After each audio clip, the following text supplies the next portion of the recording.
Hello students, ఈ వీడియోలో మనం న్యూటన్స్ లాస్ ఆఫ్ మోషన్ లో first law of motion Newton's first law of motion గురించి తెలుసుకుందాం.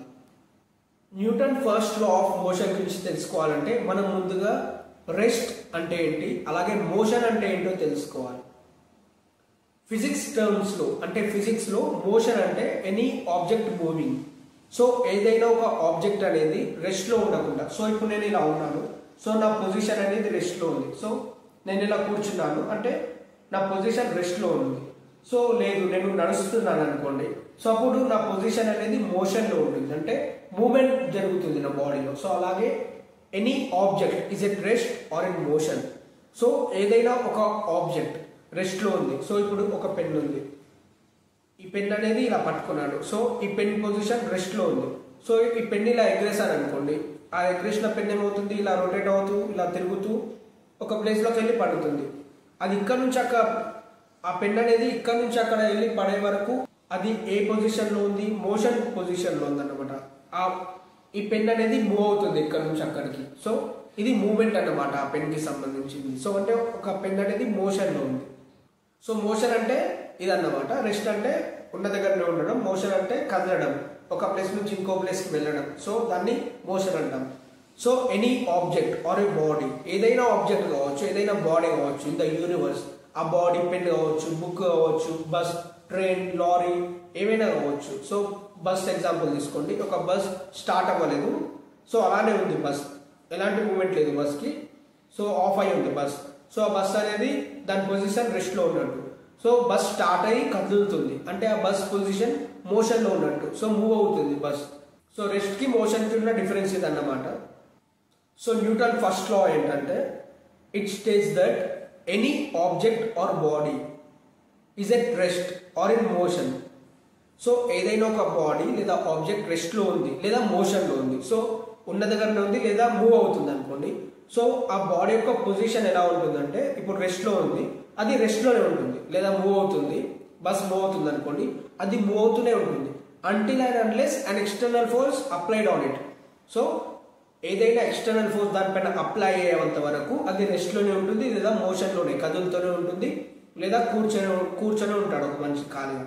సో అంటే ఎక్స్టర్నల్ ఫోర్స్ అంటే ఏంటి, ఇప్పుడు నేను ఇలా కూర్చున్నాను, ఒక పర్సన్ వచ్చి నన్ను ఇట్లా తోసేసాను అనుకోండి, సో అప్పుడు నా బాడీలో మూవ్ అవుతుంది. సో మూమెంట్ అనేది నా బాడీలో జరుగుతుంది, అంటే రెస్ట్ లో ఉన్న బాడీ ఒక మూమెంట్కి వెళ్ళింది, అంటే మోషన్ లోకి వెళ్తుంది బాడీ. సో అంటే a body is at rest, it will be at rest only until and unless an external force applied on it. External force ఎవరు, ఒక పర్సన్. సో ఎగ్జాంపుల్ ఒక పర్సన్ నేను పుష్ చేశాను అనుకోండి, ఆ పర్సన్ ఎక్స్టర్నల్ ఫోర్స్ అవుతాడు. So అప్పుడు push చేసినప్పుడు నా బాడీ రెస్ట్ లో కాకుండా మోషన్ లోకి వెళ్తుంది. సో అలాగే ఇప్పుడు బస్ అనేది మూవ్ అవుతుంది, సో ఒక సర్టెన్ స్పీడ్ తోటి మూవ్ అవుతుంది మోషన్ లో. సో సడన్ గా బ్రేక్ వేసాడు, అప్పుడు బస్ ఏమవుతుంది, ఆగుతుంది. బ్రేక్ అనే ఫోర్స్ అక్కడ అప్లై అయింది కాబట్టి బస్ అనేది మోషన్ నుంచి రెస్ట్ పొజిషన్ లోకి వచ్చింది, అంటే కదిలే బస్ ఒకటేసారి ఆగిపోయింది, మూవ్ అవుతున్న బస్ రెస్ట్ లోకి వచ్చింది. అంటే ఇప్పుడు డెఫినేషన్ ప్రకారం మనం చూసుకుంటే a body or an object is at rest, that will be at rest only. అది రెస్ట్ లో ఉంటే రెస్ట్ లోనే ఉంటుంది until and unless an external force applied on it. ఏదైనా ఎక్స్టర్నల్ ఫోర్స్ అప్లై అయ్యే వరకు అది రెస్ట్ లోనే ఉంటుంది, లేదా or in motion. If a body or an object is in motion, motion లో ఉన్నప్పుడు అది మోషన్ లోనే ఉంటుంది, అంతే మూవ్ అవుతూనే ఉంటుంది. ఫిజిక్స్ లో మోషన్ అవుతే ఫిజిక్స్ లో మోషన్ అంటే ఎనీ ఆబ్జెక్ట్ మూవింగ్. సో ఆ మూవ్ అయ్యే ఆబ్జెక్ట్ అనేది మూవ్ అవుతూనే ఉంటుంది, ఏదైనా ఫోర్స్ అనేది దాన్ని ఆపేంత వరకు. సో ఫర్ ఎగ్జాంపుల్ ఒక ఫుట్బాల్ ఉంటుంది అనుకోండి, మనం ఫుట్బాల్ ని తన్నినాం, సో తన్నినప్పుడు ఏమవుతుంది, ఫుట్బాల్ గాల్లో ఎగురుతూ ఇలా రొటేట్ అవుతూ ఉంటుంది. సో అపోజిట్ పర్సన్ ఏం చేస్తాడు, ఆ బాల్ ని అతని కాల్తో ఆపుతాడు, అంటే ఆ కాల్ అనేది ఫోర్స్ అప్లై అయింది ఆ బాల్ పైన. సో అప్పుడు బాల్ ఆగింది, సో అప్పుడు ఆ బాల్ అనేది ఆగింది. సో అది ఆ బాల్ పొజిషన్ మోషన్ నుంచి రెస్ట్ చేంజ్ అయింది అనమాట. సో అలా if any object is at rest it will be at rest only, and అంటే if any object is at rest it will be at rest only until and unless an external force applied on it. If a body is in motion, it will be in motion only until and unless an external force applied on a body or an object. So అర్థమైందా? ఈ Newton first లా ని మనం law of inertia అని కూడా పిలుస్తాం. ఇనర్షియాని 3 types గా classify చేస్తాం. Inertia at rest, inertia of direction, inertia of motion. మన ప్రతిరోజు మన డే టు డే లైఫ్ లో ఈ ఇనర్షియా ఆఫ్ రెస్ట్ ని, ఇనర్షియా ఆఫ్ డైరెక్షన్ ని, ఇనర్షియా ఆఫ్ మోషన్ ని ఎక్స్పీరియన్స్ చేస్తూనే ఉంటాం. ఇప్పుడు ఇనర్షియా ఎట్ రెస్ట్ అంటే ఏంటంటే, ఇప్పుడు మనం ఒక బస్ ఎక్కాం, ఆ బస్ అనేది రెస్ట్ లో ఉంది, ఇంకా స్టార్ట్ అవ్వలేదు. మనం ఆ బస్ లో కూర్చున్నాం అంటే మనం కూడా బస్ తో పాటు రెస్ట్ పొజిషన్ లోనే ఉన్నాం, బస్ లో కూర్చున్నాం. సడన్ గా బస్ స్టార్ట్ అయింది, అప్పుడు మన బాడీలో సడన్ గా ఒక జర్క్ వస్తుంది, సడన్ గా మనం ఒక జర్క్ ని ఫీల్ అవుతాం. అదే due to inertia of rest. ఆ జర్క్ అనేది due to inertia of rest వల్లే మనం ఫీల్ అవుతాం. బస్ అనేది రెస్ట్ లో ఉన్నప్పుడు బస్ లో మన బాడీ కూడా రెస్ట్ పొజిషన్ లోనే ఉంటుంది. ఆ బస్ అనేది ఎప్పుడైతే స్టార్ట్ అయ్యి మోషన్ పొజిషన్ లోకి వెళ్తుందో, అంటే బస్సు మూవ్ అవడం స్టార్ట్ అవుతుందో, మన కాళ్ళు, మనం బస్సులో కూర్చుంటాం కదా, మన కాళ్ళు అనేవి బస్ తో పాటు కాంటాక్ట్ లో ఉంటాయి. మన lower portion of the body bus తో పాటు కాంటాక్ట్ లో ఉంటుంది. అప్పుడు అది కొంత వెలాసిటీని అక్వైర్ చేసుకుంటుంది. కానీ upper part of the body rest లోనే ఉండడానికి ట్రై చేస్తుంది. అందుకే మనం సడన్ గా బస్ స్టార్ట్ అయినప్పుడు ఇలా వెనక్కి అంటాం, బ్రేక్ వేసినప్పుడు ఇలా ముందుకు పడుతూ ఉంటాం. అది ఎందుకంటే due to the phenomenon called inertia at rest. Inertia at rest concept ఇదే అన్నమాట. ఇప్పుడు ఇనర్షియా ఆఫ్ డైరెక్షన్.